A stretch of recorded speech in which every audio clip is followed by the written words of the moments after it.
श्री स्वामी समर्थ. नमस्कार मंडळी. आजच्या व्हिडिओमध्ये आपण बघणार आहोत की गौरी जेव्हा आपल्या घरामध्ये येतात तर आपण त्यांच्यासाठी 3 दिवस नक्की काय नैवेद्य दाखवायचा असतो. या नैवेद्याने नक्कीच गौरी आपल्यावरती भरपूर प्रसन्न होतात. नक्की विधी काय आहे आणि कशा पद्धतीने नैवेद्य दाखवायचा आहे, कोणता नैवेद्य दाखवायचा आहे, ही सर्व माहिती आजच्या व्हिडिओमध्ये आपण जाणून घेणार आहोत. त्यामुळे व्हिडिओ अगदी शेवटपर्यंत बघत राहा. त्याचबरोबर गौरी आवाहन ते गौरी विसर्जन नक्की कसं करायचं आहे ते सुद्धा मी तुम्हाला सांगणार आहे. ज्येष्ठ गौरी पूजन सगळ्यात लोकप्रिय व्रत आहे, जे महाराष्ट्रामध्ये भाद्रपद महिन्यामध्ये आपण साजरे करतो. ज्येष्ठा आणि गौरी अशा 2 देवींचं पूजन या प्रसंगी केलं जातं.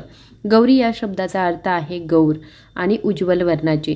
तर ज्येष्ठा म्हणजे आधी जन्मलेली अर्थात मोठी. गणपती बसल्यानंतर दुसऱ्या दिवशी ऋषीपंचमी आणि यानंतर होते ते गौरी आवाहन. गौरी पूजन हे भाद्रपद महिन्यातील महत्त्वाचं व्रत आहे.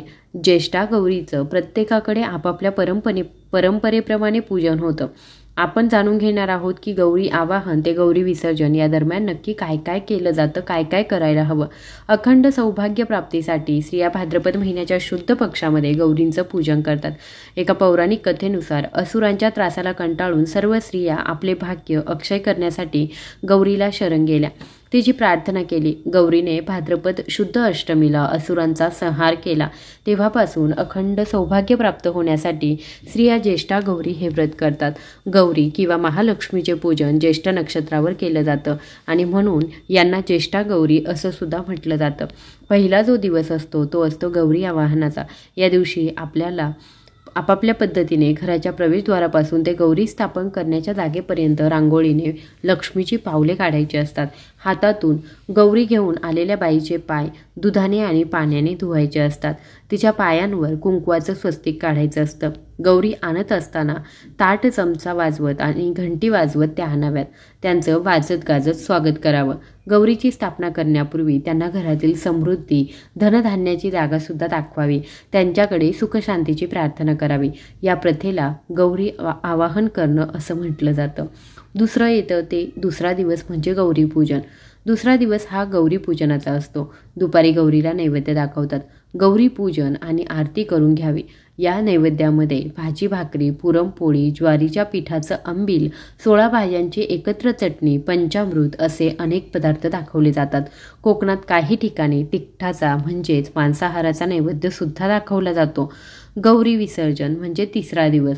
या दिवशी गोडाधोडाचा नैवेद्य दाखवला जातो. आरती केली जाते. या दिवशी सकाळी पोवत्याच्या म्हणजे सुताच्या गाठी पाडतात. त्या सुतात हळदी कुंकू, सुकामेवा, बेलफळ, फुले, झेंडूची पाने, काशीफळाचं फूल, रेशमी धागा असे एक जिन्नस घातलेले असतात. त्या तिसऱ्या दिवशी गौरींच्या म्हणजेच महालक्ष्मींच्या चेहऱ्यावरती एक प्रकारची उदासीनता सुद्धा दिसून येते. गौरींची पूजा आरती करून पुढील वर्षी येण्याचं आमंत्रण देऊन त्यांचा निरोप घेतला जातो आणि त्यांचं विसर्जन केलं जातं. गौरीचे पाण्यात विसर्जन केल्यानंतर परत येताना थोडी वाळू घरी आणतात. ती घरातल्या आणि बागेतल्या झाडांवर टाकली जाते. त्यामुळे घरामध्ये सुख नांदते आणि झाडाझुडपांचं कीटकांपासून सुद्धा रक्षण होतं अशी एक समजूत आहे. तर आता गौरी गणपती विशेष आपण नक्की नैवेद्य काय दाखवायचं आहे ते आपण बघणार आहोत. तर गौरी पहिल्याच दिवशी आपल्या घरी येते. तर त्या दिवशी आपल्याला आपल्या घरामध्ये शेपूची भाजी आणि भाकर बनवायची असते. तर बघा, अत्यंत साधा, सोपा आणि सात्विक असं जेवण देवी देवतांना आवडतं. आपण सध्याच्या काळामध्ये खूप सोंगढोंग करतो, पण त्याहीपेक्षा महत्त्वाचं काय आहे आणि रूढी परंपरांनुसार काय गोष्टी चालत आलेल्या आहेत त्या गोष्टींचा मान राखूनच आपण ते जेवण बनवायला हवं. म्हणून पहिल्या दिवशी जे आहे ते आपल्याला गौरींसाठी बनवायचे आहे शेपूची भाजी आणि भाकर. अत्यंत साधा असा नैवेद्य.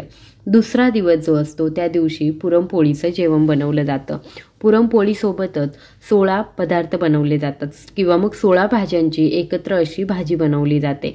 आणि तिसरा जो दिवस आहे या दिवशी मुरमुरे, लाह्या किंवा मग खिरीचा नैवेद्य केला जातो. गौरी पूजनाच्या काळामध्ये सर्वात महत्त्वाची गोष्ट म्हणजे मोहरीच्या तेलाचा वापर करू नये. त्याचबरोबर जेव्हा आपण गौरी आणत असतो किंवा गौरी आणून विसर्जन करेपर्यंत आपल्या कोणत्याही भाज्यांमध्ये आपण कांदा लसूण टाकू नये आणि त्याचबरोबर गौरींचं जे पूजन आहे ते राहू काळामध्ये चुकूनही करू नये, कारण राहू काळ जो असतो तो कोणतेही शुभ कार्य करण्यासाठी चांगला नसतो. म्हणून राहू काळामध्ये तुम्ही पूजा करण्यासाठी थांबायचं आहे, पूजा करायची नाही. गणेशाच्या आगमनानंतर चौथ्या दिवशी ह्या गौरींचं आपल्या घरी आगमन होतं आणि त्याच्या दुसऱ्याच दिवशी गौरीला महानैवेद्य अर्पण केला जातो. गौरी गणपती हा सण कुळाचार म्हणून सर्व जाती जमातीतून श्रद्धापूर्वक करण्यात येतो. ज्या प्रकारे एखादी सासरी केलेली कन्या माहेरी आल्यावर तिचा लाड केला जातो, तसंच ज्येष्ठा गौरी माहेरी आल्यावर त्यांच्यासाठी 16 प्रकारचा नैवेद्यसुद्धा दाखवला जातो. ज्येष्ठा गौरींचं आगमन झाल्याच्या दुसऱ्या दिवशी तिच्यासाठी पंचपक्वानांची तयारी केली जाते. पूर्वीच्या काळी नैवेद्यामध्ये 16 भाज्या, 16 प्रकारच्या कोशिंबिरी आणि 16 प्रकारच्या चटण्यासुद्धा केल्या जात होत्या. सध्या काही घरांमध्ये 16 भाज्या मिळून एकत्रित भाजी केली जाते. यामध्ये पालक, मेथी, चुका, आळू, आंबाडी, पत्तागोबी, फुलकोबी, लाल भोपळा असेल, गिलकं, दोडका, गवार, वालाच्या शेंगा, कारले, भेंडी, पडवळ, शेवग्याच्या शेंगा, शिमला मिरची, दुधी भोपळा, चाकी, चवळी यापैकी 16 भाज्या केल्या जातात. गौरी आवाहनाच्या दिवशी गौरीला भाजी आणि भाकरीचा नैवेद्य अर्पण करण्यात येतो. गवार, भोपळ्याची भाजी अथवा पालेभाजी बनवण्यात येते. जेव्हा गौरी आवाहन, ज्येष्ठ गौरी पूजन आणि ज्येष्ठ गौरी विसर्जन हा सण माहेरवाशिणींचा असल्यामुळे तिच्या आवडीचे पदार्थ या दिवशी करण्यात येतात. आधीच्या काळी 16 हे वय जे आहे, म्हणजे 16 हा आकडा नक्की आला कुठून, 16च भाजी का बनवायच्या, 16च कोशिंबिरी का बनवायच्या, तर 16 हा आकडा कुठून आला, तर आधीच्या काळी 16 हे वय जे होतं ते मासिक पाळी येण्याचं होतं. कन्येची म्हणजे कन्येचं स्त्री होण्याचं वय मानलं जायचं ते 16. मात्र आधुनिक काळात मासिक पाळीचं वय कमी होत चाललेलं आहे. त्याशिवाय 16 मातृदेवता असल्याने हा आकडा मानला गेल्याचं सांगितलं जातं. ज्येष्ठा गौरी या आपल्या परंपरेनुसार आणल्या जातात. काही ठिकाणी मुखवट्याच्या तर काही ठिकाणी खड्याच्या गौरी बसवतात. ज्येष्ठा गौरी हा सण माहेरवाशिणींचा सण असून त्यांच्यासाठी खूप आनंदाचा दिवस असतो. आय होप ही माहिती तुम्हाला आवडली असेल तर जास्तीत जास्त लोकांपर्यंत नक्की शेअर करा आणि चॅनलवर नवीन असाल तर चॅनलला सबस्क्राईब करा. धन्यवाद.